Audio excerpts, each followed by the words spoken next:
Welcome back to the Suraj Podcast.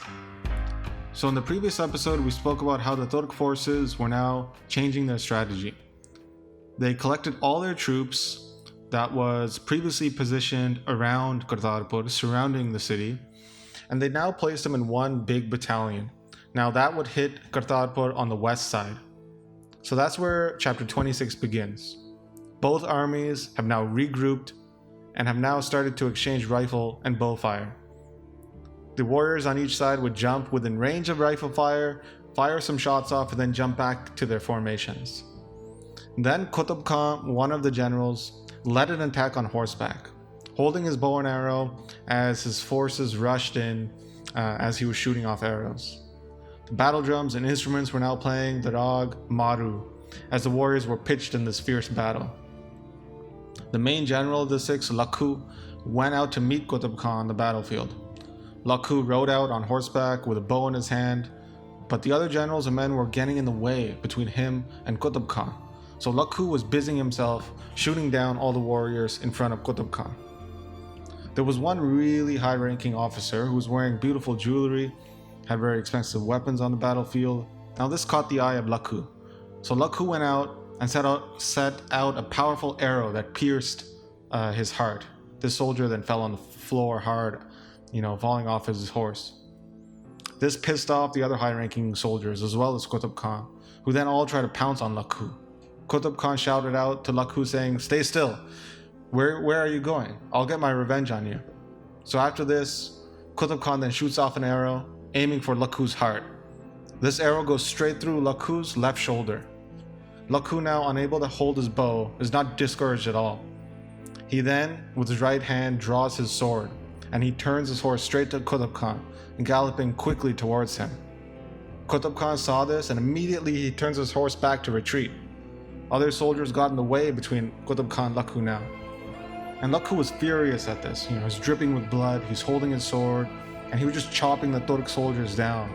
Some of them, he was just chopping their heads off clean before they would fall off their horses. Lakhu's eyebrows were raised, he was enraged. He's trying to get close to Qutb Khan, working his way through the other Turk soldiers. Qutb Khan looked back and saw all his soldiers in the way, then they were getting chopped up by Lakhu. So he turns back.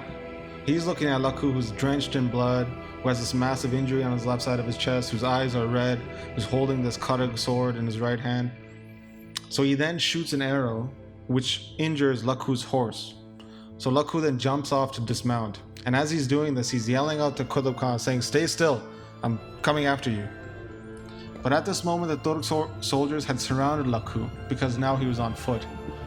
So some of them were shooting their rifles, some were trying to strike him with swords and spears, but Lakhu was so quick and agile that he was able to move out of the way, chopping down the Turks, even slicing off the face of their horses. Lakhu was trying to get to Qutb Khan and was pressing back all the soldiers who had surrounded him. One high-ranking soldier was amazed at this and called out to his troops saying, "There's only one warrior here. Why are you scared? Just go kill him."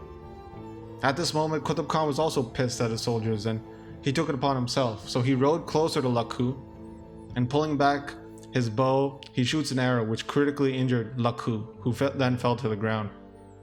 At that point, the other soldiers closed the distance and one Turk decapitated Lakhu with his sword. But Lakhu at that point had killed countless Turks. And when he died, the heavenly damsels, the Apasara, they came down from heaven.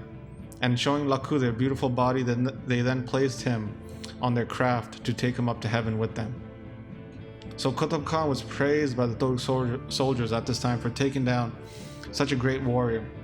And at that opportune time, Kale Khan, the main general of the Turks, spoke out to Pandey Khan, saying, "And now is the opportune time to go capture Guru Hargobind." Pandey Khan heard this and got pumped up, saying, "I'm going right now. Watch me use my strength and capture Guru Hargobind. I'll drop him from his horse and bring him right back here, just in one moment."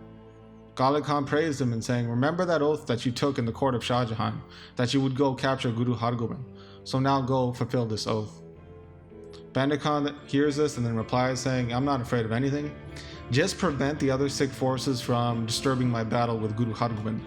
I'll put on a show for you guys. So now prepare and help me as I go in. So then Pandit Khan picked out specially the best warriors of his side to aid in his attempt to block the Sikh forces from coming to the aid of Guru Hargobind. So out of this group, they made his son-in-law, Asman Khan, the main commander of the specially picked troops.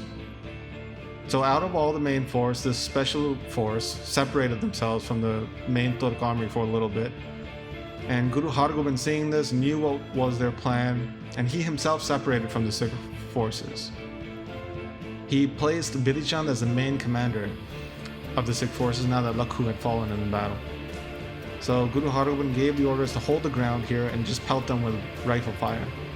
Bidhi Chand and the main Sikh force there, including Baba Gurditta, were doing just that, shooting their rifles, bows against the Turks.